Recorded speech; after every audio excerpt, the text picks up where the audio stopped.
Hi everyone, this is Mike Gordon, and welcome back to Castlevania, where today we are taking on Castlevania Adventure here on Perfect Playthroughs, where our objective is to accomplish everything this game has to offer. And the whole point of this and the conditions for a perfect playthrough in this game is simple. You just have to beat the game. And that's what I tend to do. And man, even though kind of a rough start for being my very first Game Boy game on perfect playthrough, man, this game is not good. I mean, it's not the worst thing ever, to be honest, but it's somewhat playable, but it's not good. It is not good at all. I mean, it's a little hard to tell, but man, this game moves at like 15 frames a minute. No, you did not hear that incorrectly. I actually mean 15 frames a minute. It is so slow and dithery, that's almost inconceivable. Now, this game has another problem too that you have to keep in mind. You know, in every Castlevania game I've covered so far and will cover in my retrospective, you can power up your whip. However, in Castlevania Adventure, if you take any damage, your whip gets weaker. Alright, that cross will hopefully be of help.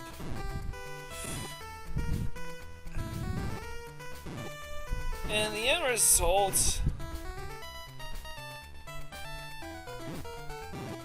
Shit. Hopefully I can, see, I'm no longer shooting fireballs, so hopefully I can find a power-up fast. Luckily the whip itself still deals decent damage. Well, I got a heart container. Alright. Hearts no longer act as currency for power-ups. There aren't any power-ups in this game. Instead, hearts act to replenish health like you would expect in your typical Castlevania game. Alright, good. My whip is now back at full power. Watch the fucking birds. And now that my whip's fully powered, and the only items you can get from the keyholes are those little orb things that power up your whip, heart containers to replenish health, coins to boost your health, and if you're really lucky, an extra life.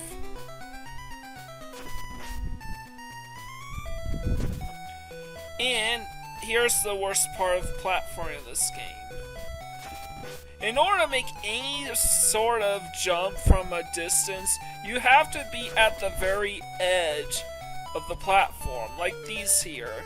These are tiny-ass platforms, and even though... Take out the bat. And even though it looks like I should be able to make these jumps really easily, if you're not at the edge of the platforms, you're not making it. And to trigger the boss fight, I have to take out this candle.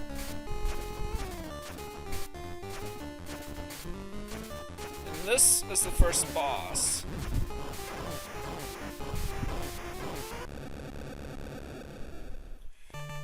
And yep, it was that easy. I did get hit, so I'm going to have to repower my whip back up again soon. But, you know, I didn't need to get out of the way because he's so freaking weak. Unfortunately, he's made of armor, which means that your projectile whip... Alright, good. I took this fucking thing out. Fortunately, I have to still deal with this stupid.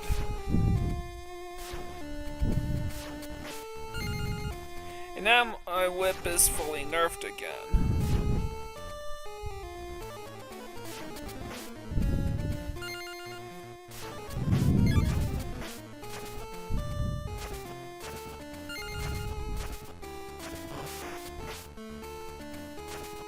I'm gonna try to beat...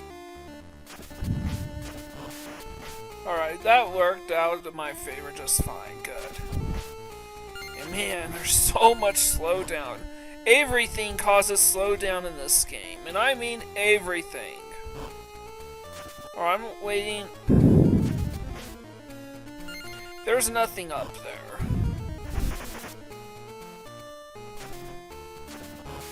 Trust me, I tried and there's nothing up there. Well, I'm going to try anyways.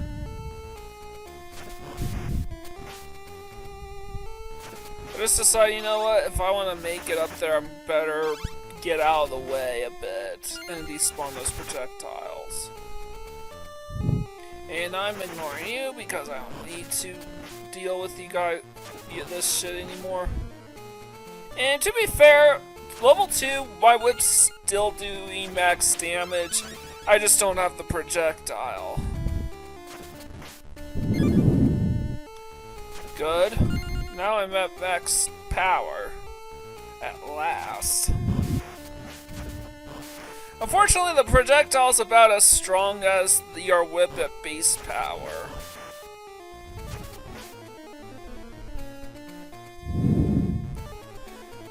Alright, now we get the stupid eyeball portion.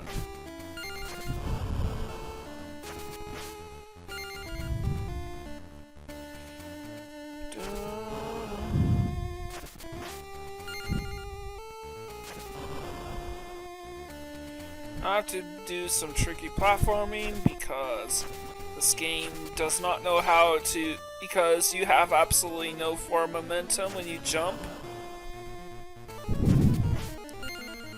Like, you move further just by walking than you would by jumping. That's the first for a Castlevania game.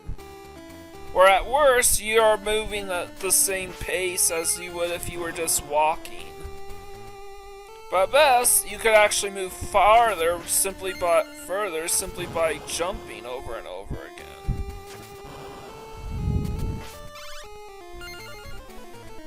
But that part's over and done with. The route doesn't really matter, so I just went right first, and now I have to go left. You can't go the same direction twice in a row. Now, I got hurt, which means my whip was downgraded, so I'm gonna try to take out this. No, I don't have to take out that thing. I just have to go down in a secret passage. This gives you a coin, a heart, a power-up, and a 1-up. Now, you could make the argument that the perfect playthrough conditions for Castlevania Adventure weren't realized, because all 4 levels in the game have those secret passages. That if you can find a way in, you can actually get all kinds of goodies from that. But the reason I'm not going for those secret passages is because there's nothing of substance. If they had, if this game had, collectibles or something, I would go for those secret passages. But they don't. Alright, playing Whack-A-Mole. And, so far RNG's kind of been very, very predictable and pedantic. Unfortunately, this is about as fast as I can actually beat this boss.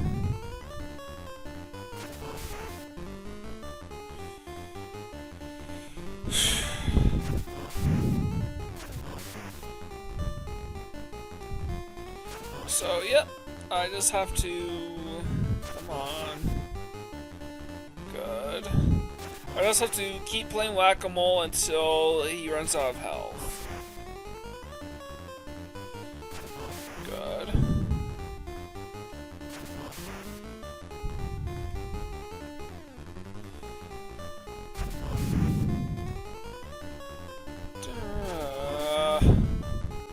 Yeah, this is terrible.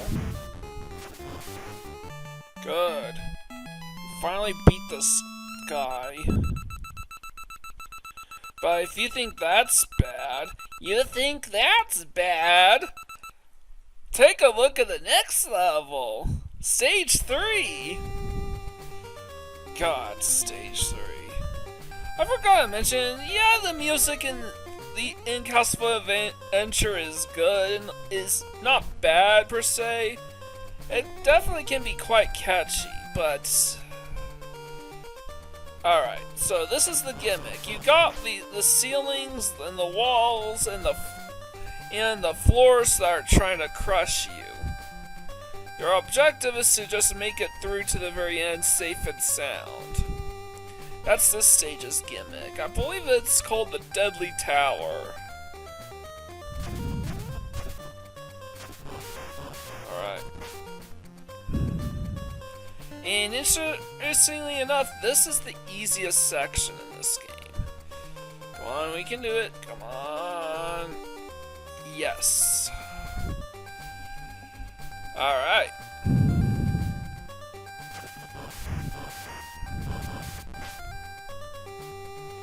Good. We made it past the first section, but man, you have to deal with all sorts of lag and slow down now, even though there is absolutely no background imagery. Oh yeah, there's a perpetual ceiling up above, which means you can't outrun the ceiling during the vertical scrolling, which is complete bullshit. Like, I can understand not being able to outrun the horizontal. This is ridiculous. Alright, I have to make it just high enough so I can make these platforms. That was close. And you also need to wait for the above platforms to catch up to you, because you can't jump higher up than the ceiling itself. And yes, those spikes down below are instant kill. Just kept moving until I saw the tip of that block in the far left. So, that's how I knew to do that. But this game is pretty much bare bones, which combined with a whole host of other things seems to indicate to me that this game was rushed out the door. It came out in 1989, which makes this a year one title. It's pretty much a launch title. It's basically a launch game for the system. Alright, and we have to make do with these annoying ass blocks again. Barely made it, but made it nonetheless.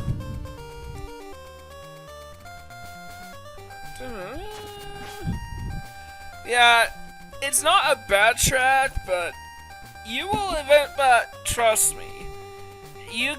I kinda got a little irritated with the music in this game after a while. It's not that catchy.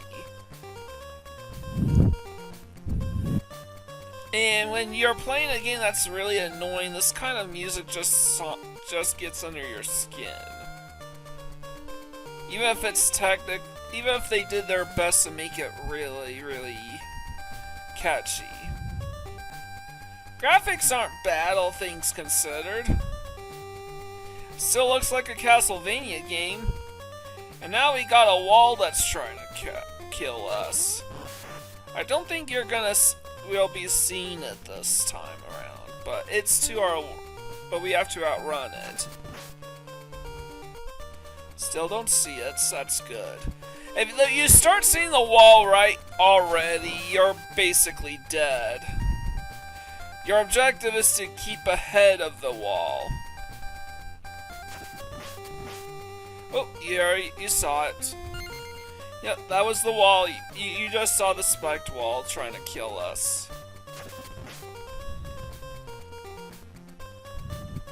But at least it didn't come in super close or anything like that.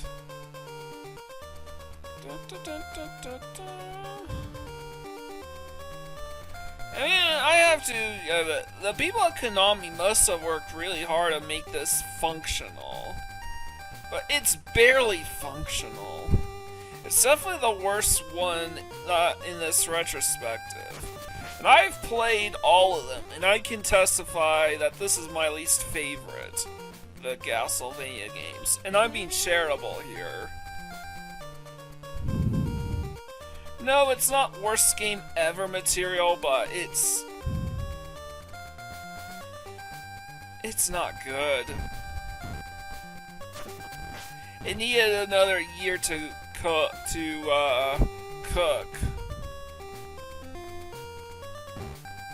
Alright, we're at the end, so this is the last corridor for us to travel, so I'm no longer super concerned about keeping ahead of the wall, because there's no chance in hell that wall's gonna catch up. And we are ready for the boss. What? Oh. Did we really need that? Like, seriously? Whatever, we're done. And here's the next boss. And you want to actually hit him with the tip of your whip rather than shoot a fireball at him. The reason for that is because the tip of your whip deals so much more damage than the fireball. Case in point, how quickly I beat this guy. Definitely, honestly, the first and third bosses are piss easy. The second boss isn't too bad either, but it's annoying. If that makes sense.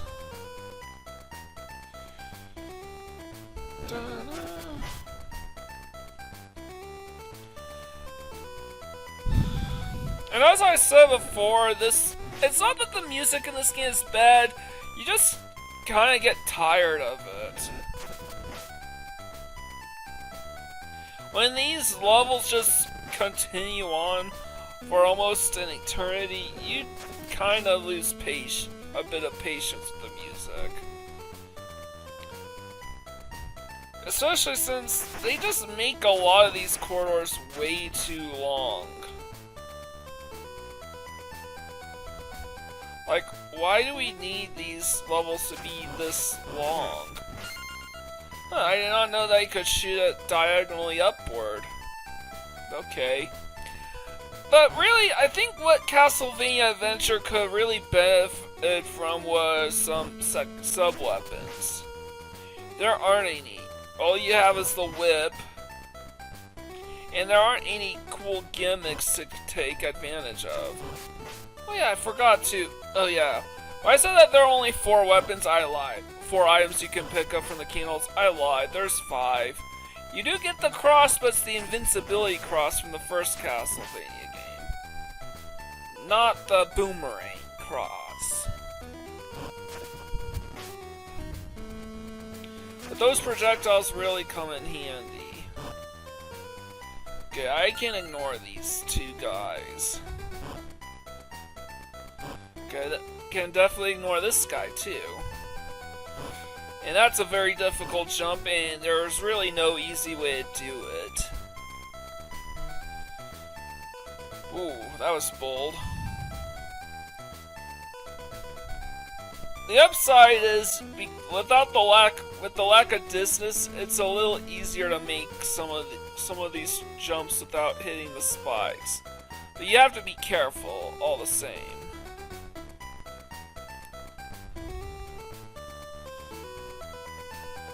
Barely made that. Man, they just relish in the spiked walls and floors here. Like, why is this game so obsessed with spikes?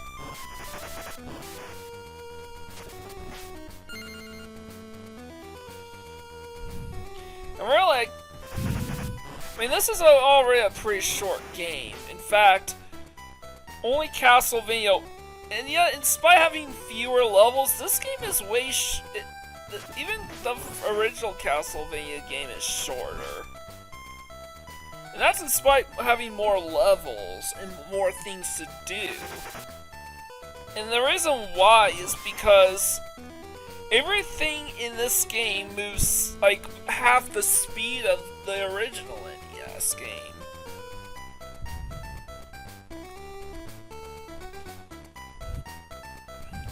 And these walls in these rooms, not to mention these rooms basically just go on for way too long. I want to be close to the middle, just in case.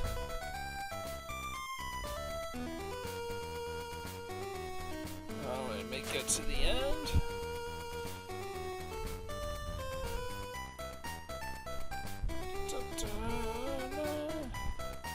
I have to wait for these platforms to go out. And there we go. Hopefully I can avoid getting hit a single time by these guys.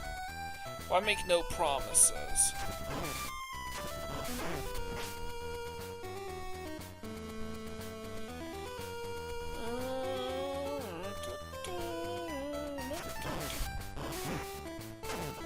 Alright, I got hit there, but that's alright. Is there anything here? No. I'll just pick it up just for fuck's sake. Alright, luckily I will still have time to get another heart and to re-power up my whip for the final battle. Did just that. And I've gotten back up to full health. So that's good. Just demonstrating that my whip's at full health. Now I want to go straight to the edge of the screen, duck, twice, once, or just duck. The same here. And I took the chance there because I knew I was gonna win. Now the true final boss, a giant fucking bat. Confirmation that my fireball can't actually reach this guy. I took damage there, but it doesn't matter. Just needed one good hit and that was it for Castlevania Adventure. Man. Can't believe I actually had the audacity to replay this stinker. Well, it doesn't matter. I would probably give it, maybe upgrade from a 3 to a 4.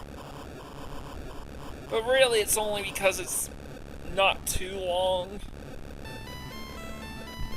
And it's somewhat playable, but it's not really a super enjoyable experience. The game functions when you understand how the power-up system works in this game. Then you come to understand that but then you start to appreciate it a little bit. But if you're not good at this, it's gonna make you tear your hair out in frustration because it's like because all the physics and the hit detection is off. It's very easy to get hit in this game because you get hit even if you're not even touching, even if you're not making contact with the harmful object. So, and again, this game is slow and it drones on. And this is a really short game for the Game Boy. But that's really all I have to say. The first entry in the Christopher Belmont saga is kind of a dud. Belmont's Revenge is definitely an improvement, and we will be covering that later in Castlevania Month. So if you like what you see here, leave a like, comment, subscribe to my channel. I greatly appreciate. If you like this game, that's fine too. But with all that out of the way, this is Mike Gorin signing out.